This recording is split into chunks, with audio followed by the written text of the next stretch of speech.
Cal is in Glasgow. How you doing, Cal? I'm doing very well, Adrian. Nice to talk to you at last. I've listened to the show many times. First time caller. Good man. We'll be gentle. Basically, I couldn't disagree more with that last guy. What I really wanted to say was I don't think I've ever seen a more powerful piece of live television than I witnessed the other night when I was watching Sky Sports and we watched Monday Night Football. After it, Gary Neville stood up and probably said some of the most honest and best stuff I've ever heard on television. On the spot as well. On the spot. Live on TV, him and Jamie Carragher told it like it was. And I really thought, gentlemen, that was a catalyst. From after hearing what Gary was saying especially, I thought, this is never going to happen. People are going to listen to this. Everyone, the footballing community, all the fans, all the pundits, all the managers, everybody who's watching this is going to be 100% behind this guy. Because I thought that was incredible, and it was amazing as well to see people like Jurgen Klopp and James Milner, Jason Bamford, Dean Smith, all these guys, Pep Guardiola, everyone coming on and saying no. But I just wanted to say, gentlemen, that I thought hats off to Gary Neville, because I thought that's where it started, the downfall of this whole thing. What I love about that is that that's two ex-players who are going against their clubs where they spent their careers. Yeah, they love as well.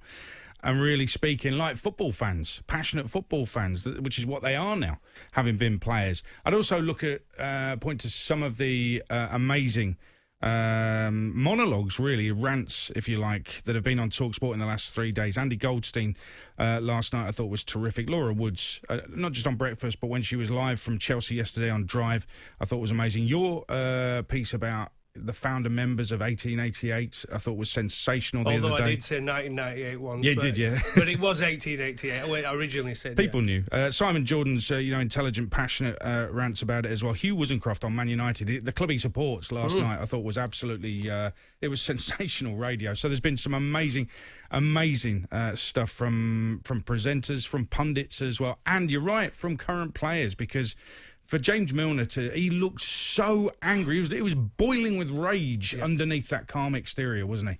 Absolutely. And then Jordan Henderson coming out and that simple social. I know he'd handed his social media account over, hadn't he, to a bullying site, but he took it over and put that tweet out himself, and that was a powerful tweet, Ed. It was. Got a bit of a breaking news for you, and it is an apology from Joel Glazer. I think it's quite a lengthy one as well to the Manchester United fans. So I think we can get a bit more on it in a moment. But this is the apology. It says, to all Man United supporters, over the past few days we have all witnessed the great passion which football generates and the deep loyalty our fans have for this great club. You made very clear your opposition to the European Super League, and we have listened. We got it wrong, and we want to show that we can put things right. Although the wounds are raw, and I understand that it will take time for the scars to heal, I am personally committed to rebuilding trust with our fans and learning from the message you delivered with such conviction.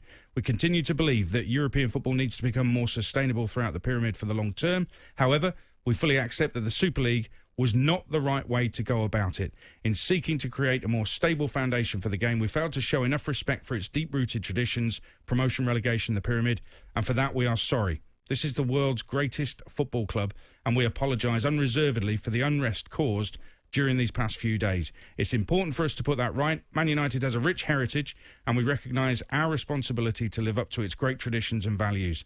The pandemic has thrown up so many unique challenges, and we are proud of the way Man United and its fans from Manchester and around the world have reacted to this enormous pressure during this period. We also realise that we need to better communicate with you, our fans, because you will always be at the heart of the club.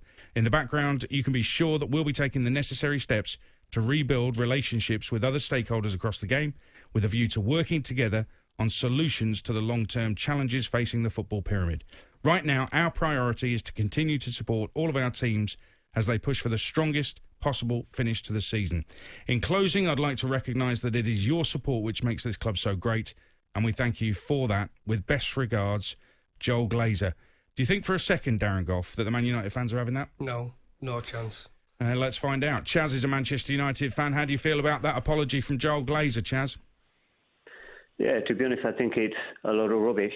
And I think what United fans need to do is they need to stop protesting and they need to vote with their feet. Stop buying tickets, stop buying merchandise, and make sure Old Trafford is empty for the next 12 months. The problem with that is empty right now, and this is why I think some people I'm deeply cynical when it comes to the European Super League, and I think the timing with no fans in the grounds is not a coincidence. So I appreciate what you're saying, and fans will be coming back soon after the middle of June, June 21st onwards. And it'll be hard for them to stay away after missing football for so long. It's been a part of their lives. And they'll be desperate to get back. But as I've said, and we've said many times, Manchester United is such a huge club with supporters all around the world. And so I heard someone, I can't remember who said it the other day, and talked about the problem they've got. Clubs like Manchester United and Arsenal, even if they didn't have their usual season ticket holders there, they'd still have a large amount of people in the grounds who are desperate to watch Manchester United play football. I can imagine the Glazers probably won't be there when the fans are back. Ed Woodward's not going to be there anyway when the fans are back. So I think that they want to reconnect with their team. And it wasn't the players' fault. It wasn't Ole Gunnar Solskjaer's fault. And it's not the Man United fans' fault. So I cannot say... I know it's probably the right solution in many ways, but I can't see football fans who've been forced to stay away for so long staying away. Well, on they weren't on the supporters' side anyway, were they? The supporters don't like them. They never have since they've come in. They've been protesting ever since the Glazers come into the football club with the amount of money that's going out of the football club. And it's same now with Liverpool. I think with the Liverpool situation has kind of deteriorated, over probably a 2 or 3 year period. Over the last 2 or 3 years, would you say? Yep. I think it's deteriorated. So they're not going to get it back. They never had the trust of the supporters anyway, Manchester United owners. We will get more calls from United fans. Your reaction to that Joel Glazer apology next on the show.